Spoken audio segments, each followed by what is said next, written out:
organic, unpredictable, unknown, lovely, beautiful, a sense of fulfillment. This is part of the pleasures of life and not the chores of life.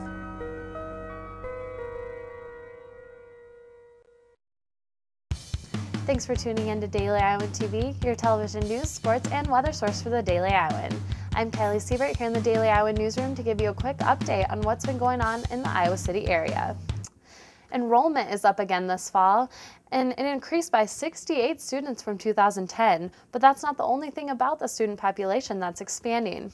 Student diversity is also on the rise, and we are now joined by Daily Iowan reporter Jordan Ryland, who has an update on what this means for the university. Jordan?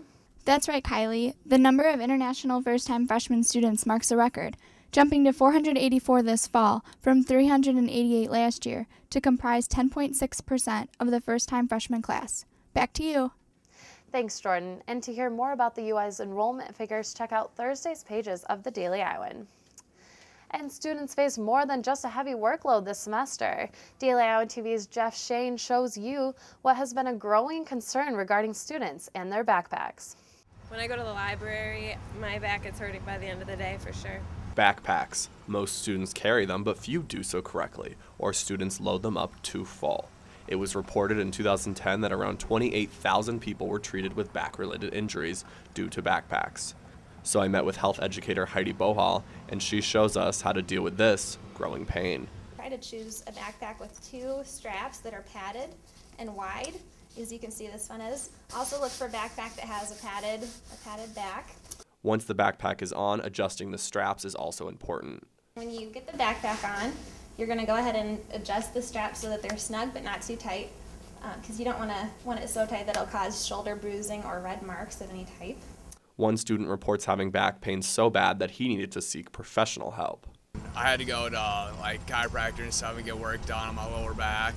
And they said it was probably due because I was carrying a heavy bag all the time. Using a messenger bag, purse, or carrying a backpack incorrectly can lead to such health problems as strains or tendon tears.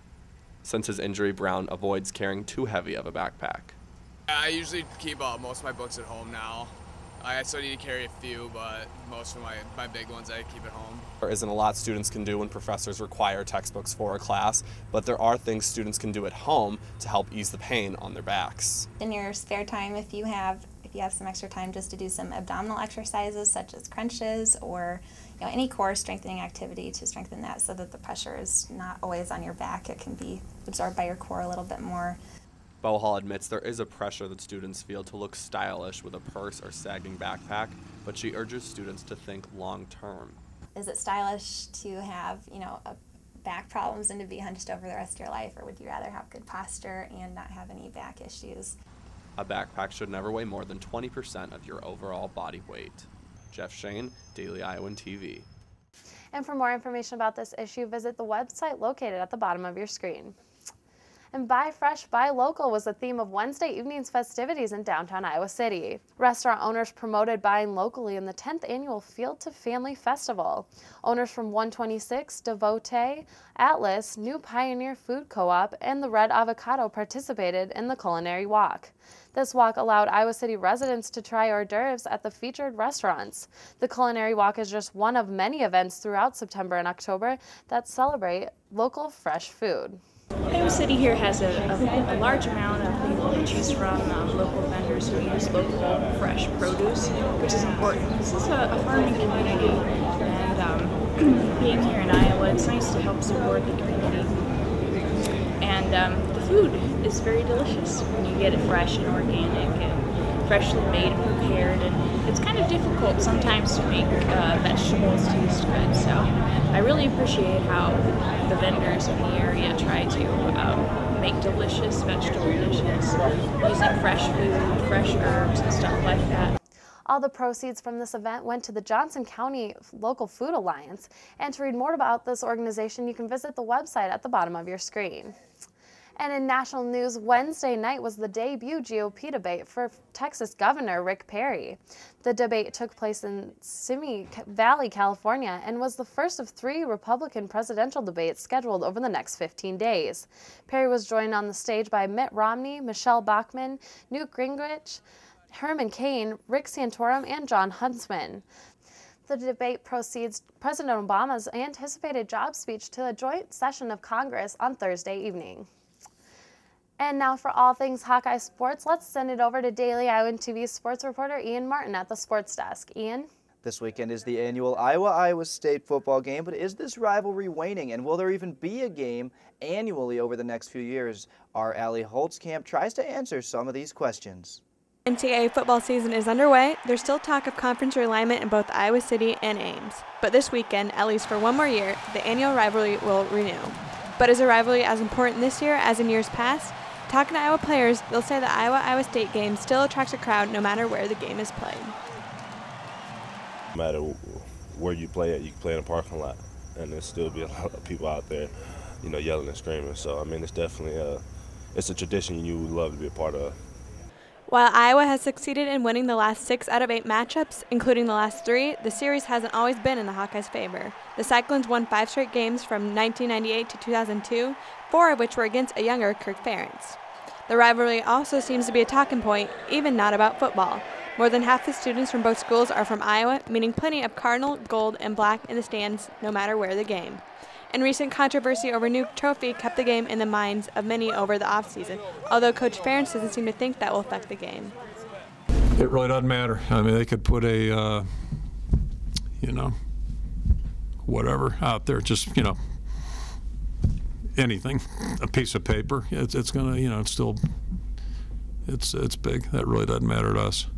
Trophy or no trophy, the game still has meaning across the Hawkeye State. Whether this is the last matchup for a while or just another annual collision, there will always be something of a rivalry between the Hawkeyes and Cyclones. Allie Holtkamp, Daily Iowan Sports.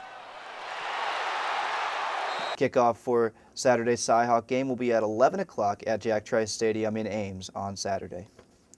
And of course, football does dominate the fall conversation, but many Hawkeye teams, including field hockey and soccer, are off to hot starts this year.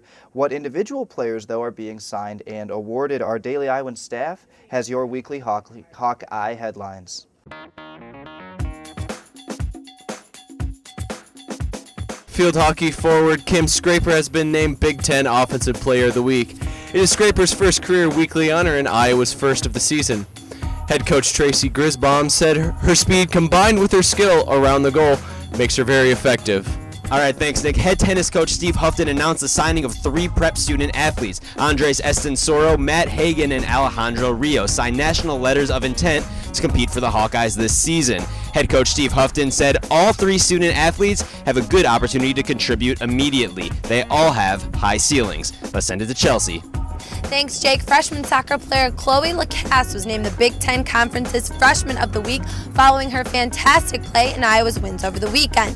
The freshman leads the team in scoring this season with 6 goals and 2 assists for 14 points. Lacasse is the second Hawkeye to win the conference honor this season. Senior goalkeeper Emily Moran won the league's Defensive Player of the Week on August 22nd. Ian? Thanks, Chelsea. And Iowa soccer is now 5-0 to start the 2011 season. This is the first time in program history that the Hawkeyes have started off with 5 consecutive wins, and they are atop the conference standings in only the 3rd week of play. They look to make it 6 straight wins this weekend when they take on Iowa State on Friday. That's all for sports. Back to you, Kylie. And only with Daily Iowan TV can you get a sneak peek into Thursday's pages of the Daily Iowan. Read about former Secretary of Labor Robert Reich's lecture about the future of America's economy. Plus, read about UI junior Raj Patel's kickoff event for his run for City Council. And before we leave you, let's take a look at your local weather forecast. Tuesday should be another pleasant day with a high of 78 degrees and a low of 55 degrees with partly cloudy skies. And for the rest of the weekend, you will see highs in the 70s with a mostly sunny sky for your Hawkeye game day. And the beginning of next week, you will see temperatures slightly warmer on Monday in the 80s, but cooling right back down on Tuesday to the lower 70s. And that's all the time we have for this edition of Daily Iowan TV. You can tune in Thursday at the same time or check us out online at dailyiowan.com. Thanks for tuning in, and for Daily Iowan TV, I'm Kylie Siewert. Have a great night.